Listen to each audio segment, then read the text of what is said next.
Ayan. Luto tayo ng seafoods. Ang re-request ni Farah na seafood boil daw. Kaya lang walang pusit eh.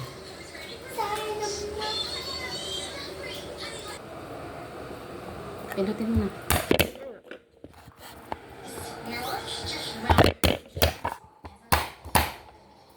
Inay. Kailangan kasi maraming garlic. Kasi ito yung pampalasa.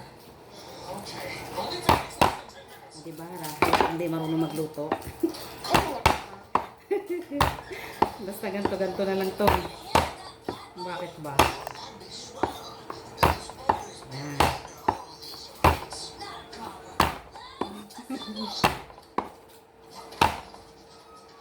Diba? Tapos ngayon, balatan na. Go. Ito na yung finished product ng ng garlic. Mas marami, mas malasa daw. Okay. Ito yung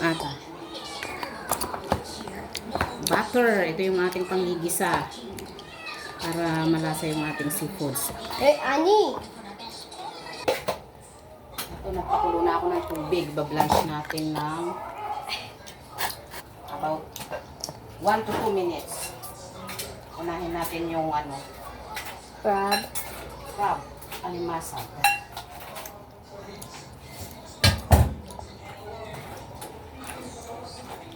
Kapag alam natin na medyo mapula na siya, Iayos ko natin. Ani! tatanggalin na natin.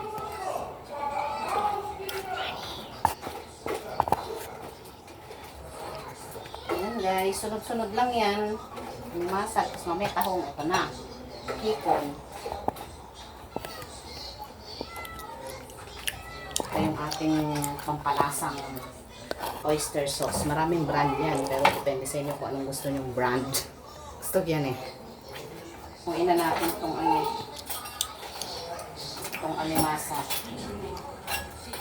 Blanch na siya.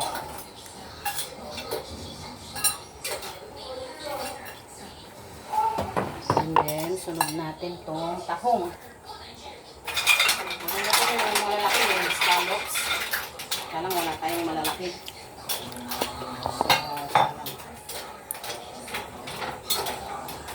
Maya sunod natin yung hipon.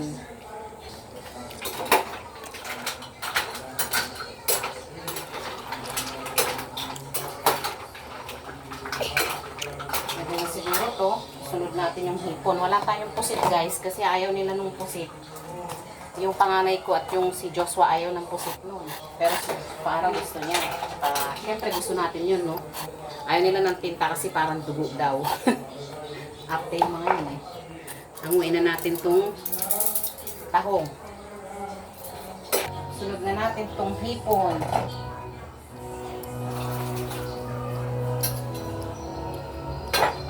So, maliliit yung hipon natin ngayon.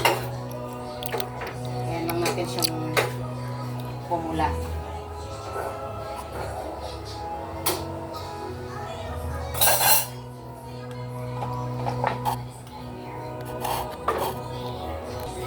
Ayan, advance na natin yung mga crabs. Sunod natin ay ang mahiwagang kawali.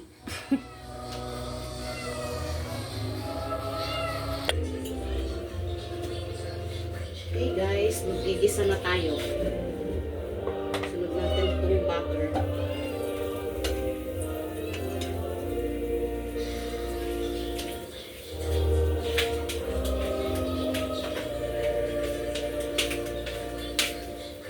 Ito lang yung ingredients natin. Wala tayong cane powder, wala tayong paprika.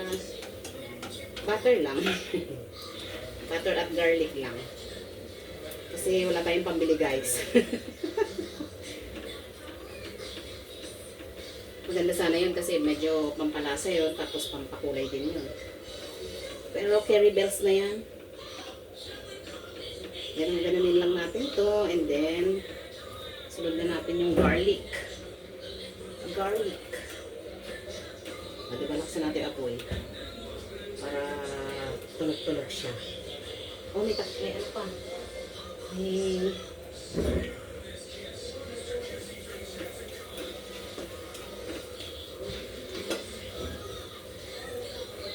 Nalinis yung kamay ko guys. Naghugas ako ha. Baka i-bash niyo ako.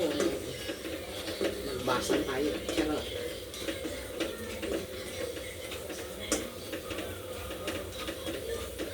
Ganun-ganunin lang natin. O, mukhang na siya. Pag medyo nag-golden, hindi. Pag medyo nag-light brown na. Yan, mix, mix, mix. Ito lang yung pampalasa natin dyan, guys. O, tomato sauce. Ay, hindi. Tomato sauce ka dyan. Oyster sauce. Ang layo ng tomato sauce sa oyster sauce, ha. Nasanay na ako sa tomato sauce kasi nagmenudo kasi ako minsan nag-apritada, yun yung gamit ko. Hapon, yun yung ulam namin eh.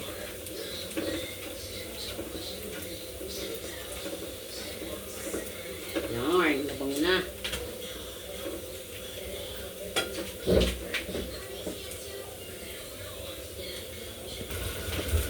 Yung labang na siya. Nag-golden, nag-light brown na. So, lagay na natin itong oyster sauce.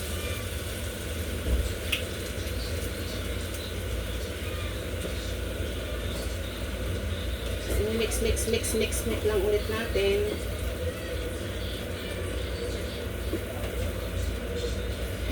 Tapos lagyan natin ng konting patis. Konti lang. Para may pangpalasa lang tayo.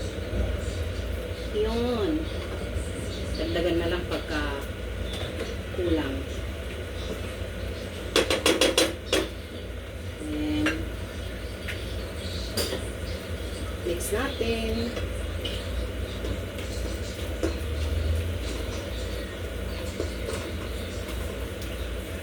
Pagka lagyan na lang natin ng sugar. Then nilagay na natin itong frog. Sorry, walang ano. Wala tayong mais. Wala tayong kamote. Wala rin tayong patatas. Ganyan na lang talaga. Seafood lang talaga siya. Okay? Huwag mong magreklamo. Kasi ito eh, nasa 400 plus na yan. Yan. Paghalu-haluin lang natin siya, guys. Yan. Tapos,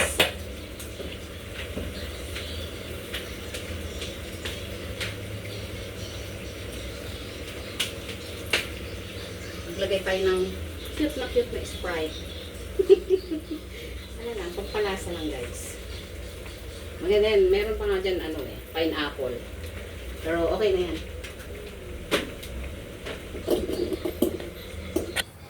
Lutuin lang natin siya guys ng ano, 5 to 10 minutes. Para medyo maganda yung pagkakaluto. Na guys, luto na ang ating seafood. Kain na si Farah. Ano yung tsura ng ating ano, yan, oh. Kainan na tayo. Ha? Namumula po siya.